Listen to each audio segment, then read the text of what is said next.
Montana Territory. Spring of 1882.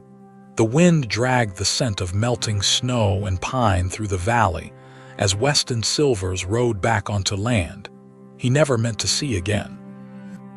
His boots hit the ground, dust blooming around his heels, and his eyes scanned the wide, open stretch of pastureland he had not touched in 5 years.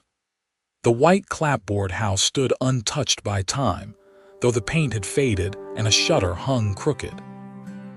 The barn behind it leaned just a little more than it used to, but it was all still his, and Weston hated it. He had sworn off love, land, and anything that tied a man down. Sworn it on the day he buried his younger brother and took guardianship of a ranch built with blood and a family name. Love, in Weston's eyes, was a weakness, a wound waiting to split open. But he had made a promise to an old friend to deliver a herd of cattle by summer, and the land here was good for grazing. So he came back. He never expected to find her there. He saw her the first morning after his return, walking up the long dirt road that ran past the eastern fence line. She was thin, her shoulders sharp under a faded shawl, her dress clinging to her knees from the wind. But what caught Weston's eye, what stopped him cold, were her shoes.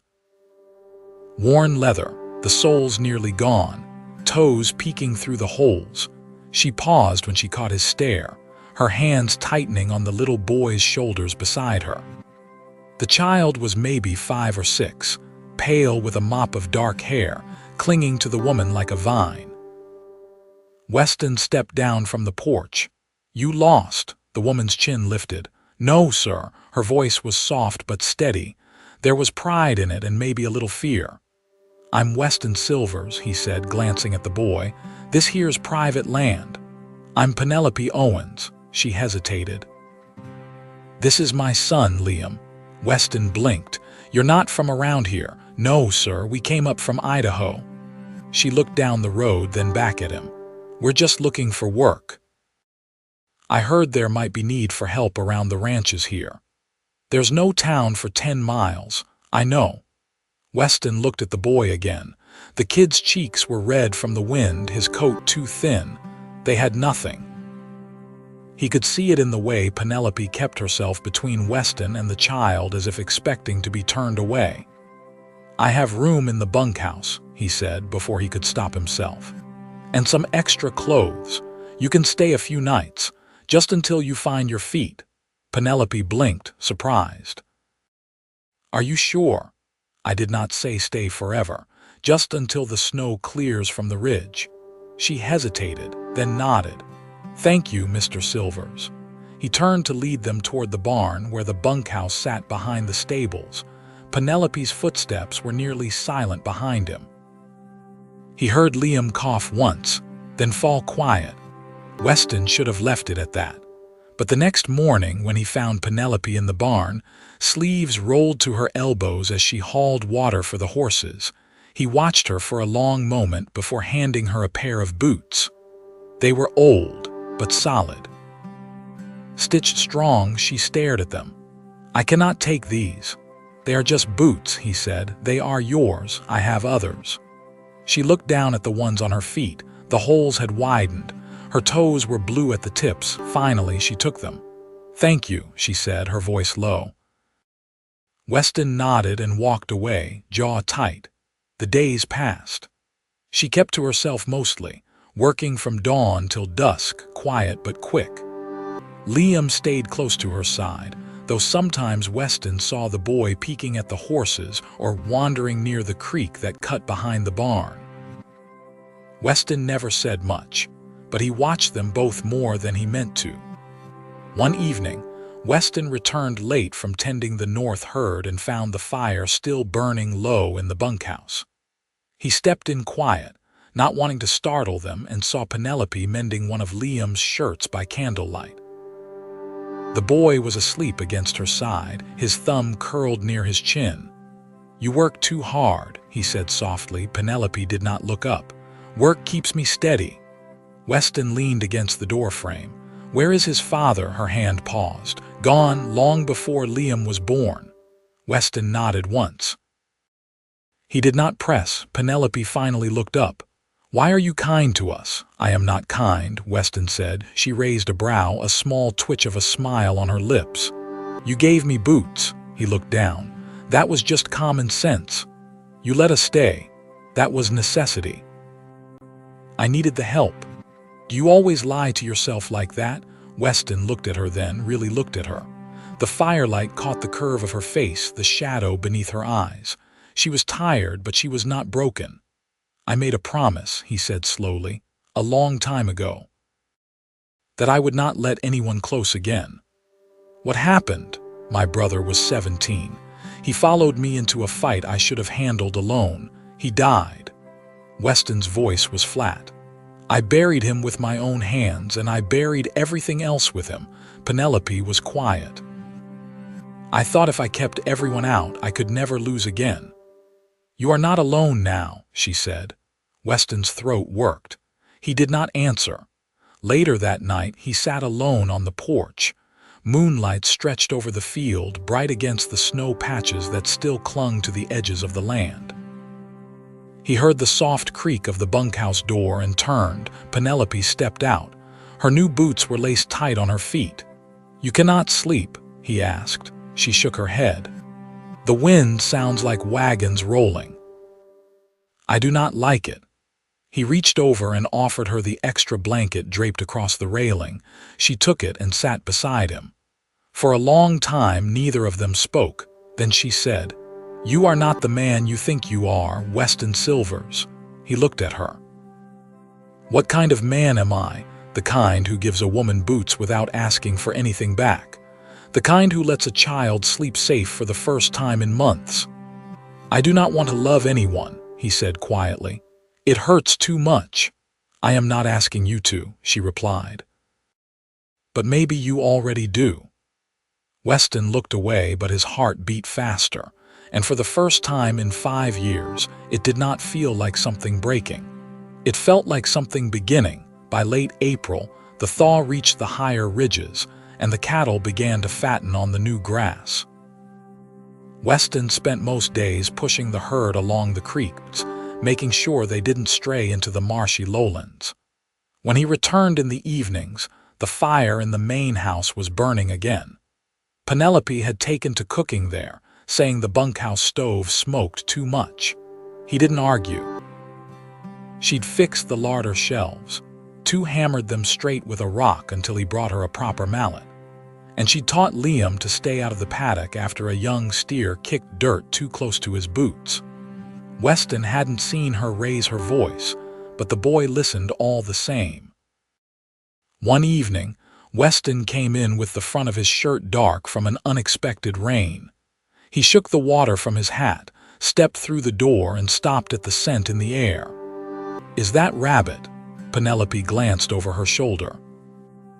A curl of hair had slipped from her braid and clung to her cheek, stewed with wild onion. Liam helped find them near the bluff. Weston sat at the table. "You didn't have to. I usually take bread and jerky." "I know, but you're not made of tin and leather, Weston.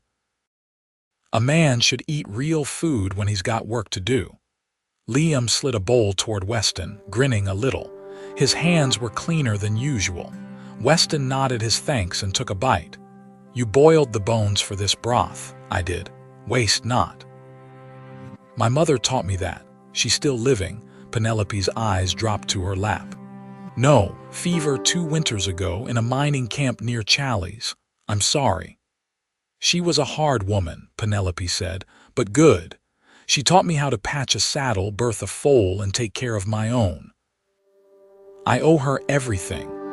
Weston didn't know what to say to that, so he nodded and kept eating. After supper, Liam nodded off with his face against an open book. Penelope tucked a quilt around him, then stepped out onto the porch. Weston followed, shrugging into his coat. The night smelled of wet grass and pine resin. Frogs had begun to sing down by the creek. Penelope leaned against the railing. "You used to live here with your brother." Weston glanced toward the barn. "He ran the place better than I ever did, had a knack with animals and people." Folks liked him. You don't think they like you? I don't give them reason to. Penelope looked at him, long and quiet. Is that your choice or theirs? I've got my reasons. I'm sure you do, she said softly, but maybe they're not as solid as you think. Weston didn't answer. The wind stirred her shawl, lifting one corner like a wing. You ever think about leaving? She asked. He frowned. This land's mine. I was born on it. That's not what I asked. He hesitated. I used to.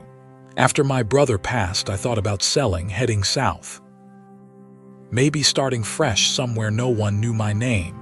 And why didn't you? I couldn't stand the thought of someone else tearing down what we built. Penelope nodded slowly. You hold on tight to things. Only what matters. She turned to face him. What matters now? He met her gaze. The porch lantern flickered between them. For a moment, he thought of reaching for her hand, but didn't. Instead, he said, I'm still figuring that out. That night, after Liam was carried to bed and the fire died low, Weston sat in the dark house a long while. He stared at the hearth, at the worn boot prints across the floorboards, at the chair Penelope had mended with twine and patience. The place felt different now. Not louder, not fuller, just steadier. The next morning, Weston saddled 2 horses instead of 1. When Penelope stepped out with a bucket for the chickens, he nodded toward the gate. You ever ride much? She wiped her hands on her skirt. Some, not lately. Come with me. I'm checking the herd along the east slope. She looked toward the bunkhouse. Liam, he'll be with the neighbor girl. Millie, I asked her last night. You planned this? I thought you might want air that wasn't full of smoke and soap. She smiled, small and surprised. Let me get my coat. They rode slow, the trail muddy but passable. Penelope sat tall, unafraid. Her hands were steady on the reins. Weston watched her more than he watched the cattle. At the ridge, they stopped. Below, the valley stretched wide, dotted with grazing cattle and the winding line of the river. Beyond that, the distant blue of the mountains. It's beautiful, she said. It's quiet, he replied. Sometimes quiet is the only thing that keeps a person whole. They sat for a long while, the breeze tugging at their collars. Penelope didn't speak again, but Weston could feel her presence beside him like a thread pulled taut, strong and steady. And for the first time, he realized he didn't want her to leave come spring. Not because of the work, or the quiet company, or even the boy who had started to call him Mr. West in a way that made him feel older than he was. He didn't want her to leave because the house had begun to feel lived in again, because the air near her smelled like something warm and good, because her voice lingered in his chest long after she stopped speaking, because he'd made a promise to never love again. And now that promise was beginning to crack.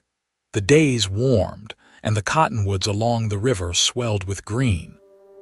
Weston had lived through 31 Montana springs, and never once had he noticed the way the light softened in the late afternoon, or how the air held a sweetness just before dusk. But now, he saw those things because Penelope noticed them. He found her out by the old chicken coop one morning, sleeves pushed to her elbows, a hammer resting beside her knee. She'd repurposed a broken wagon wheel into a gate latch. Weston crouched nearby, watching her fit the last slat into place.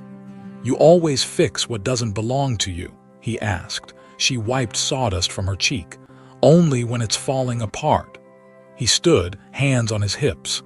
You planning on fixing everything around here? Her eyes met his. Only what you've let go. That night, after Liam had fallen asleep beside a pine cone he'd carried home from the riverbed, Weston brought a bottle of rye to the porch and poured 2 tin cups. He set one beside Penelope without comment.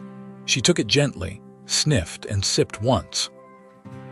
Haven't tasted rye since my father's funeral. The preacher poured some on the ground for him, said it was the only thing that ever kept him still. Weston chuckled under his breath. Sounds like he was a wild one. He was a gambler, Put our house up against a 5-card hand once. Lost it too. After that, Mama stopped waiting for him to come home. Weston leaned back, staring at the stars. You ever wonder what it would have been like, different parents, different start? I used to. Not anymore. I wouldn't have Liam otherwise, he nodded. He's a good boy, too quiet for his age. He doesn't trust easy. Wonder where he gets that from. Penelope gave him a look, then smiled into her cup. You ever had children? Weston shook his head. Never married. She waited, but he didn't add more. The quiet stretched. You miss it? She asked finally. The idea of it, maybe. Not the life that came with it. I watched too many men lose themselves trying to hold their families together while everything else fell apart. Penelope turned toward him. But you held this place. I left it too, her voice softened, and came back. He didn't answer. Instead, he reached for the bottle and poured another inch into her cup.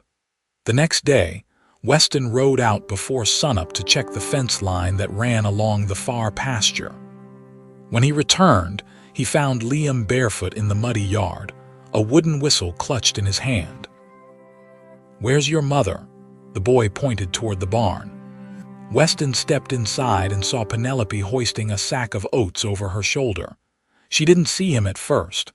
Her back was turned, skirt hitched up just enough to stay clear of the dust. You planning to take over the whole ranch? She turned her head, not startled. Just keeping it from falling on itself. He stepped closer. You don't have to prove anything, Pen. She set the sack down and wiped her palms. I'm not proving, I'm building. There was a pause between them. The kind that asked for more, but neither gave it. Later that week, a letter arrived from the cattle buyer in Bozeman, confirming Weston's summer delivery. He sat on the porch and read it twice, then folded it slowly and slid it into his coat. Penelope came out with a bundle of mended shirts. Good news, contract set. I'll drive the herd down in June, she nodded. How long will you be gone? 2 weeks, maybe 3. She looked out at the calves stumbling through the tall grass. Will you come back? He frowned. Of course. She didn't answer right away. Then, folding the shirts tighter, she said, You've got a way of leaving things behind, Weston. I just want to know if we're one of them. He stood. You think I'd let you and the boy fend for yourselves? I think you don't know what you want. He stepped closer, voice low. I didn't. Not until lately. Penelope watched him, her eyes unreadable. Then say it plain.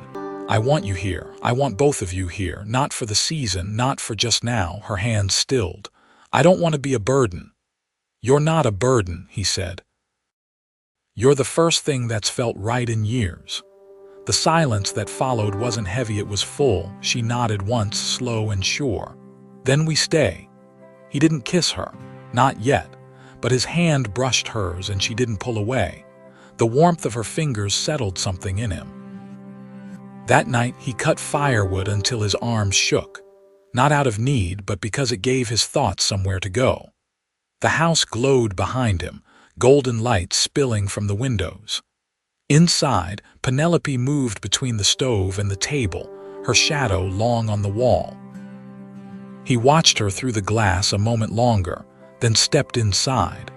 And for the first time, he felt like he'd come home. The first real heat of May settled over the valley like a wool blanket, heavy and close. The river ran faster with the snowmelt, and the cattle grew restless from the sting of early flies. Weston spent the better part of each day riding fence and driving stray calves back toward the herd that grazed near the Cottonwood Bend. The work was hard, but he welcomed it. It gave his hands something to do while his mind pulled in other directions. At dusk, Penelope stepped out of the house with a bundle under her arm. Weston was oiling the harness straps beside the barn, his shirt damp with sweat at the collar. I found some muslin in the back cupboard, she said. Enough to make Liam a proper shirt. The sleeves on his others are nearly to his elbows. He nodded, wiping his hands on a strip of rag. Never thought to look there. Most of what's in that cupboard's been gathering dust since before the war. She set the bundle down on the fence rail and leaned against the post, watching him work. Do you ever think of building something new here? Not just keeping things from falling apart, but making something more. He turned the buckle in his hands, the leather creaking. I've thought about a smokehouse. A proper one, not just nails and tarp. Maybe a second corral closer to the creek. No, she said gently. I mean for you. For your life. His mouth drew a line, neither closed nor open. I thought I had all I needed. You built a life that could survive the worst, but what if that's not the only way to live? He didn't answer at first. The lantern inside the barn caught the edge of her face, and he saw something in her expression he'd only glimpsed before certainty, not just in her place here, but in him. You don't ask for much, he said finally. I ask for what matters. He glanced toward the house. Liam's reading now. More than I ever did.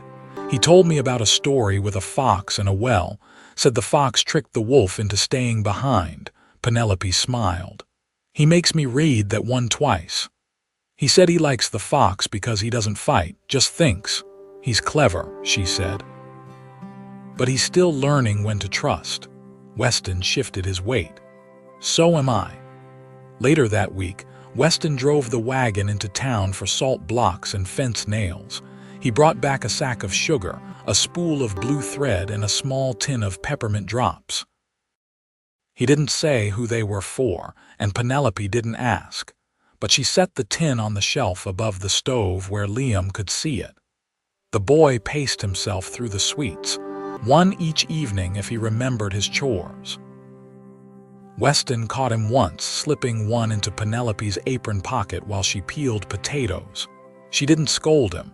She only pressed a hand to his head and said, "You're too soft for your own good." That night, the wind shifted. Weston stood on the porch and watched the clouds thicken over the hills to the west. Penelope stepped out behind him, her shawl tugged tight against her shoulders. "There's rain in that," she said. "Maybe more." "Sky's too low." She waited a moment, then asked, "You ever think about what you'll do after Bozeman?" He turned toward her. "Depends what I have to come back to." Her eyes met his. "You have something now, don't pretend you don't." "I'm not pretending," he said. "I just don't know what to call it. You don't have to name a thing to know it's real." He watched the clouds drift across the moon. "I've watched a lot of things blow through here. Storms, rustlers, even men looking to take what they didn't earn.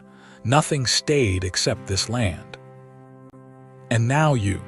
She stepped closer, her voice low. "We're not just passing through, Weston, not unless you send us." He reached for her hand, not in a rush, not with hunger, but with care. She let him. "I don't want to send you anywhere," he said. That night, they sat near the hearth while Liam snored softly in the corner, curled around a folded blanket like a pup. Weston rested his arm along the top of the settee, close enough to feel the warmth of Penelope's shoulder. She didn't lean in, but she didn't move away. The fire cracked, steady and low. In the morning, the storm broke. Rain hammered the roof, turning the yard to muck. Weston brought the horses in early, and Penelope laid out a drying line for their soaked clothes near the stove. Liam spent the morning building forts with the potato sacks. The house, for the first time in years, sounded alive. By midday, Weston stood at the window looking out through the mist. Penelope joined him, drying her hands on a cloth. "I never thought I'd want someone under this roof again," he said. "You didn't know how good it could feel." He turned toward her. "I want to build something with you, not just fences and stalls, a life." She didn't blink. "Then let's start." And just like that, the promise he'd once made to never love again no longer held weight. Because it hadn't been love that tore him down before. It was the loss of it. And now, with Penelope standing beside him in a house that finally felt like home, he saw the difference clear as day. This wasn't the end of something. It was the beginning. The herd left the valley under a sky the color of ash, trailing dust and promise. Weston rode at the front, his hat pulled low, the brim shadowing eyes that scanned the trail more out of habit than need. The drive to Bozeman took 13 days. Rain caught them twice, coyotes once. But the cattle held, and when he handed the reins of the last steer to the buyer, the man said it plain, "Best stock I've seen this season." Weston didn't linger. He packed the coin in a pouch by his saddle horn, bought a sack of flour and a bolt of calico with small blue flowers, then turned home. By the time the valley came into view, the sun had dipped low enough to light the grass in gold ribbons. Smoke curled from the chimney, steady and thin. There was a new fence along the west edge of the garden, and someone had scrubbed the porch rail clean. He dismounted before he reached the barn. The door to the house creaked open before he touched the steps. Penelope stood in the threshold, her hands at her sides. Her hair was pinned back with a bone comb, and her apron was dusted with flour. She didn't smile, but her eyes didn't leave him. Liam peeked around her hip, his face smudged with something sweet. Weston stepped up, heart thudding like hooves on dry ground. He reached into his coat and pulled out the cloth bundle. Thought this might suit the kitchen window. She took it, unwrapping the fabric slow, fingers brushing the pattern. "It's pretty." "I didn't think about pretty," he said. "Just about you." Penelope looked up. "You came straight back. I never meant to do anything else." They stood a moment longer before Liam shoved the door wider and tugged at Weston's coat. "I saved you the last biscuit." Weston laughed, low and real. "That's so."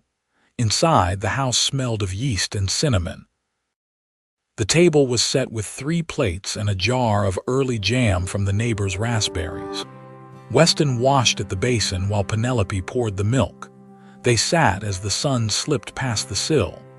After supper, Weston stepped outside to check the paddock gate. Penelope followed, drying her hands on a cloth. "I kept the ledgers straight," she said. "And the neighbor's boy helped me patch the corner of the roof." He nodded. "I'll give him $1 from the Bozeman money." She folded the cloth in her hands. "I thought about what you said." "About building." He waited. "I want to plant corn this year, and beans. We could dig another bed along the fence if Liam helps." He rested his hand on the gate. "You're not just staying through summer then?" Penelope stepped closer. "Not unless you want me gone. I want you here," he said. "Every day I'm breathing." She set the cloth aside and reached up, her fingers brushing the edge of his jaw. Then stopped, waiting for something to go wrong. He kissed her then. Slow, sure. Her hand slid behind his neck, grounding him, and for the first time in years, the ache in his chest quieted. They stood like that until the sky turned violet and the crickets began their evening hum. The next morning, Weston hitched the wagon and rode to the edge of the next homestead, where the preacher lived with his wife and 3 dogs. By sundown, Penelope's hand wore a plain gold band, and Liam had eaten 2 biscuits and sworn to be best man. Weeks passed. The garden took root. The barn roof was tarred before the rains. Weston built a bench for the porch, rough-hewn and solid, and Penelope laid a folded quilt across it. Liam caught his first trout in the creek and insisted they all eat it, bones and all. Weston rose early each day, but now he lingered before stepping outside, watching Penelope tuck her hair back or listening to Liam's sleepy voice naming clouds. In the evenings, he read aloud from whatever book Liam fetched, stumbling over the long words while Penelope mended shirts by the fire. They weren't loud people, but their days filled with the kind of quiet that settles deep and stays. One afternoon in late August, Weston returned from checking the south fence line to find Penelope barefoot in the yard, her skirts lifted above her ankles as she picked tomatoes from the vines. She turned when she heard his horse and smiled without hesitation. He dismounted and walked to her. She handed him a tomato still warm from the sun. "Try that one," she said. "It's the first." He bit into it, juice running down his chin.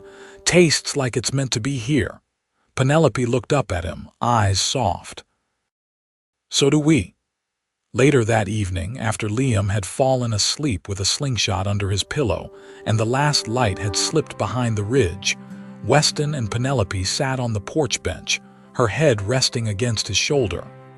"You ever think about how far we've come?" she asked. He looked out at the dark fields, the barn framed against the stars. "Every day," he said, "and every day I'm thankful for it." Penelope didn't reply. She didn't need to. Her hand found his, fingers threading through with the ease of something earned. The wind shifted. The stars wheeled overhead. And the house, once quiet with grief, now held the steady rhythm of three hearts, strong and full. They never left the valley. There was no need. What they had was built slow, held firm, and made honest by the weight of what came before. They raised gardens and calves, read books by lamplight, and danced once a year on the packed dirt outside the barn when no one was watching. And every morning, Weston woke beside Penelope, her hand tucked into his, and knew without doubt he had found his place, his people, and his peace. They were home, forever,